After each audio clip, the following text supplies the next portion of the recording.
दोस्तों, मुंबई सिर्फ एक शहर नहीं बल्कि विरोधाभासों का जीवंत नमूना है। यहाँ से आर्थिक ऊर्जा, सांस्कृतिक विविधता और राजनीतिक महत्व उस तरह निकलती है जो भारत की समग्र तस्वीर को भी आकार देती है। एक तरफ विश्व स्तरीय अवसंरचना के प्रोजेक्ट और निवेश की खबरें हैं, तो दूसरी ओर सार्वजनिक स्वास्थ्य, आवासीय असमानता और स्थानीय समुदायों के संवेदनशील सवाल हैं। इस द्वंद्व को समझना ही आज हमारे विषय का मूल है। मुंबई की आज के मुख्य समाचार कुछ इस प्रकार है संक्षेप में।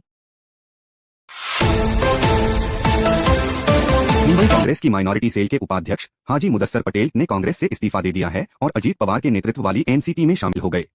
ठाणे नगर निगम के एंटी एनक्रोचमेंट विभाग के उप महापौर शंकर पाटोले को 35 लाख रुपए की रिश्वत लेते गिरफ्तार किया गया है। पूरी तरह भूमिगत मेट्रो लाइन 33.5 किलोमीटर लंबी 26 स्टेशन सहित अब घाटकोपर से कफ परेड का सफर केवल 1 घंटे में तय करेगी। किराया 70 रुपए निर्धारित किया गया है। अडानी समूह द्वारा बनाए गए इस एयरपोर्ट का उद्घाटन 8 अक्टूबर 2025 को प्रस्तावित है। उद्घाटन से मुंबई की एयरपोर्ट क्षमता व यातायात दबाव में कमी की उम्मीद है। मुंबई महापालिका ने मालाड और कांदिवली इलाकों में नए पुल और सड़क चौड़ीकरण की योजना बनाई है। इससे आम लोगों की यात्रा तेज व सुगम होगी। सितंबर में डेंगू के मामले तेजी से बढ़े। बीएनसी के आंकड़ों के अनुसार अगस्त में 1159 केस थे, जो सितंबर में बढ़कर 1384 हो गए। राज्य सरकार ने स्वीकृति दी एंफ के लिए 346 नए पदों को। महाराष्ट्र सरकार ने नए एंटी नारकोटिक्स टास्क फोर्स एंफ के लिए 346 पद स्वीकृत किए हैं, जिसमें रिकरिंग और नॉन रिकरिंग बजट शामिल है। The times of India. BNC ने 14 दिन की ड्राइव शुरू की है, जिसमें मुंबई के नालों में तैरते कचरे को हटाया जा रहा है। ये अभियान 29 सितंबर से 13 अक्टूबर तक चलेगा। The times of India. Malad में 2 पुलों और सड़क विस्तार का टेंडर जारी।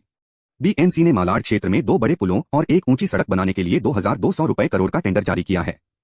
महाराष्ट्र विधानसभा अध्यक्ष ने बीएनसी को निर्देश दिया है कि अक्टूबर महीने में कोई नई सड़क न की जाए, जब तक कि स्थानीय प्रतिनिधियों की मंजूरी न हो।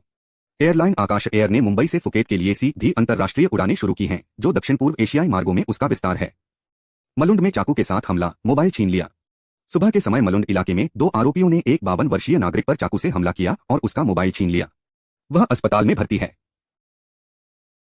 मौसम विभाग आईएमडी का पूर्वानुमान बताता है कि 6 अक्टूबर तक हल्की मध्यम बारिश और बादली मौसम बना रहेगा। रंगारंग उत्सवों का समापन आज, रावण दहन और सिंदूर खेला। नवरात्रि और रामलीला उत्सवों के 10 दिन आज समाप्त होंगे। कई इलाकों में रावण दहन और सिंदूर खेला जैसे समारोह होंगे। सरकारी मेडिकल कॉलेजों को डीन विश्वविद्यालय का दर्जा देने पर विचार। महाराष्ट्र सरकार 3 सरकारी मेडिकल कॉलेजों जेजे अस्पताल मुंबई सहित को डीम्ड यूनिवर्सिटी विशेष दर्जा देने की योजना बना रही है। इससे ये कॉलेज शैक्षिक और प्रशासकीय रूप से स्वतंत्र हो सकेंगे। महाराष्ट्र के स्वास्थ्य मंत्री ने कहा है कि महात्मा ज्योतिबा फुले जन आरोग्य योजना MPJA के तहत पैकेज दरें और पैकेज की संख्या भी बढ़ाई जाएगी, ताकि अधिक निजी अस्पताल इस योजना में शामिल हों। महाराष्ट्र के सरकारी एवं सहायता प्राप्त स्कूलों में पढ़ने वाले बच्चों को व्यक्तिगत हेल्थ कार्ड दिए जाने की योजना है, जिसमें नियमित स्वास्थ्य जांच की जानकारी डिजिटल रूप से दर्ज होगी। आईआईटी बॉम्बे ने टाटा मेमोरियल हॉस्पिटल TMH और टिस के साथ मिलकर मुंबई के स्कूलों में स्वास्थ्य शिक्षा स्कूल हेल्थ कार्यक्रम शुरू करने का प्रस्ताव रखा है, जिससे बच्चों में दीर्घकालीन रोगों की जानकारी और बचाव की आदतें बढ़ाई जा सकें। जुलाई 1 से 14 सितंबर तक मुंबई में 1700 डेंगू और 267 चिकनगुनिया के मामले दर्ज किए गए।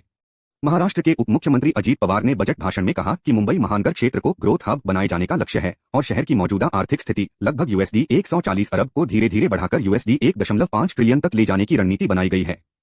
मुंबई बटा नवी मुंबई एयरपोर्ट को संचालित करने वाली कंपनी ने $750 मिलियन का निवेश एक निवेश समूह अपोलो लेड से सुरक्षित किया है। यह राशि मौजूदा कर्ज को पुनर्वित्त करने और विस्तार योजनाओं में उपयोग होगी।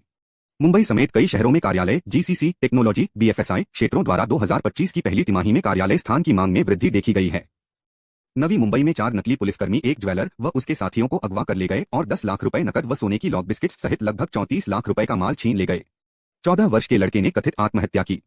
मलाड में एक 14 वर्षीय लड़का घर में फांसी पर लटका मिला। घटना की जांच जारी है। महाराष्ट्र सरकार ने संवेदनशील आधार कंपैशनेट ग्राउंड्स पर 5187 लोगों को सरकारी नौकरी देने की घोषणा की है, मुख्यमंत्री के हस्तक्षेप के बाद। The times of India. Maharashtra सरकार ने नारकोटिक्स से निपटने के लिए विशेष शक्ति इकाई एंटी नारकोटिक्स टास्क फोर्स के 346 पद स्वीकृत किए हैं। नवी मुंबई में अवैध ढीला मलबा डंप करने वालों के खिलाफ FIR दर्ज की गई है। 2022 से अब तक कुल 86 फर्स्ट दर्ज की गई हैं। मुंबई महानगर क्षेत्र में लगभग 7500 टैक्सी, ऑटो और बाइक चालकों पर विभिन्न ट्रैफिक उल्लंघनों के लिए लगभग ₹1.60 2 करोड़ का जुर्माना लगाया गया है।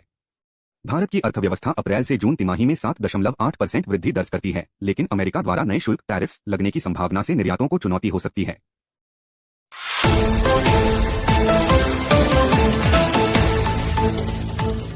यह थे मुंबई के आज के मुख्य समाचार।